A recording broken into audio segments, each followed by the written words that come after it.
Bicara soal perjalanan hidup, pengusaha sukses yang juga menjabat sebagai Menteri Investasi dan Penanaman Modal satu ini memang luar biasa. Bahlil bukanlah orang kaya. Dia lahir di keluarga yang mengalami keterbatasan ekonomi. Pria kelahiran Maluku 1976 silam ini sudah bekerja saat masih duduk di bangku SD. Maklum saja, ayahnya buruh bangunan dan ibunya cuma jualan kue. Selain pernah jadi kondektur hingga sopir angkot, pria ini juga sempat menderita busung lapar saat kuliah di Sekolah Tinggi Ilmu Ekonomi Port Numbai Jayapura. Namun sekarang, dia menjadi salah satu crazy rich di tanah air usai memulai usahanya sebagai konsultan keuangan di Papua bersama rekan-rekannya. Sekarang, dia telah memiliki bisnis yang cukup menggurita di berbagai bidang. Mau tahu apa saja bisnis milik Bahlil Lahadalia? Berikut ulasannya. 1. PT Riva Capital. Riva Capital adalah perusahaan induk dari 10 anak usaha. Kantornya terletak di kawasan Jakarta Selatan ini. Bahlil Lahadalia sendiri menjabat sebagai CEO di perusahaan yang dia dirikan ini.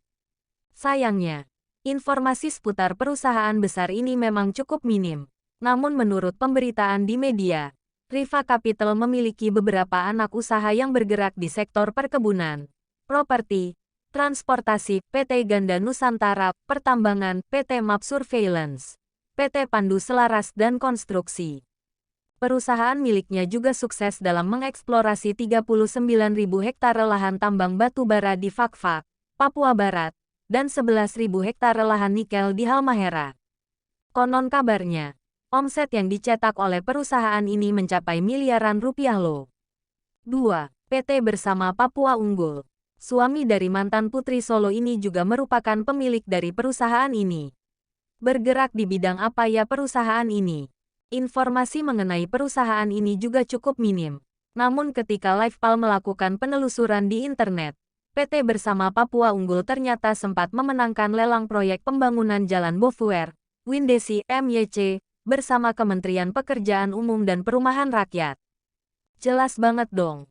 Perusahaan ini merupakan perusahaan yang bergerak di bidang konstruksi. Tapi nahas, pada Juli tahun 2019 lalu di Manokwari, tersiar kabar bahwa polisi setempat melakukan pengamanan atas 8 ton BBM solar milik perusahaan ini. Kok bisa disita? Usut punya usut. Ternyata kapal KM Naila yang digunakan untuk mengangkut BBM ini sama sekali gak memiliki izin angkut.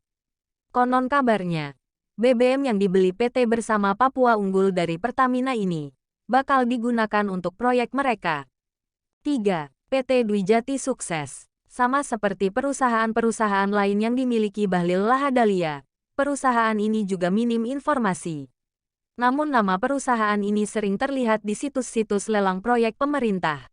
Besar kemungkinan juga, perusahaan ini bergerak di bidang konstruksi atau properti. Itulah sekilas mengenai gurita bisnis Bahlil, pria Papua pertama yang mengetuai HIPMI.